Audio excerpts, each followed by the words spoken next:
27 years old, I left a very demanding job in management consulting for a job that was even more demanding, teaching. I went to teach 7th graders math in the New York City public schools. And like any teacher, I made quizzes and tests, I gave out homework assignments. When the work came back, I calculated grades. What struck me was that IQ was not the only difference between my best and my worst students. Some of my strongest performers did not have stratospheric IQ scores. Some of my smartest kids weren't doing so well. And that got me thinking. The kinds of things you need to learn in 7th grade math, sure, they're hard. Ratios, decimals, the area of a parallelogram. But these concepts are not impossible. And I was firmly convinced that every one of my students could learn the material if they worked hard and long enough.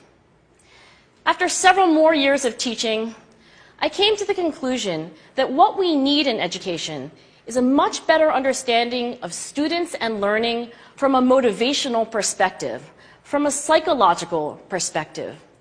In education, the one thing we know how to measure best is IQ. But what if doing well in school and in life depends on much more than your ability to learn quickly and easily? So I left the classroom and I went to graduate school to become a psychologist.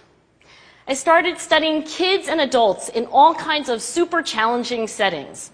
And in every study, my question was, who is successful here and why?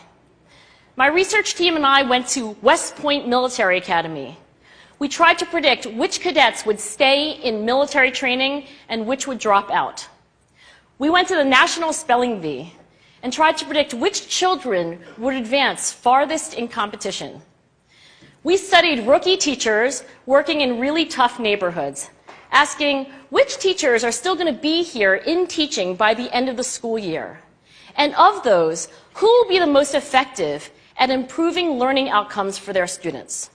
We partnered with private companies, asking which of these salespeople is going to keep their jobs and who's going to earn the most money. In all those very different contexts, one characteristic emerged as a significant predictor of success. And it wasn't social intelligence, it wasn't good looks, physical health, and it wasn't IQ. It was grit. Grit is passion and perseverance for very long-term goals. Grit is having stamina. Grit is sticking with your future, day in, day out, not just for the week, not just for the month, but for years, and working really hard to make that future a reality. Grit is living life like it's a marathon, not a sprint. A few years ago, I started studying grit in the Chicago public schools. I asked thousands of high school juniors to take grit questionnaires, and then waited around more than a year to see who would graduate. Turns out that grittier kids were significantly more likely to graduate, even when I matched them on every characteristic I could measure. Things like family income, standardized achievement test scores, even how safe kids felt when they were at school. So it's not just at West Point or the National Spelling Bee that grit matters, it's also in school, especially for kids at risk for dropping out. To me, the most shocking thing about grit is how little we know, how little science knows about building it. Every day, parents and teachers ask me, how do I build grit in kids? What do I do to teach kids a solid work ethic? How do I keep them motivated for the long run? The honest answer is, I don't know. What I do know is that talent doesn't make you gritty. Our data show very clearly that there are many talented individuals who simply do not follow through on their commitments. In fact, in our data, grit is usually unrelated or even inversely related to measures of talent. So far, the best idea I've heard about building grit in kids is something called growth mindset. This is an idea developed at Stanford University by Carol Dweck, and it is the belief that the ability to learn is not fixed, that it can change with your effort. Dr. Dweck has shown that when kids read and learn about the brain and how it changes and grows in response to challenge, they're much more likely to persevere when they fail because they don't believe that failure is a permanent condition.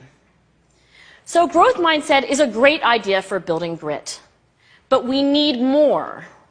And that's where I'm going to end my remarks, because that's where we are. That's the work that stands before us. We need to take our best ideas, our strongest intuitions, and we need to test them. We need to measure whether we've been successful, and we have to be willing to fail, to be wrong, to start over again with lessons learned.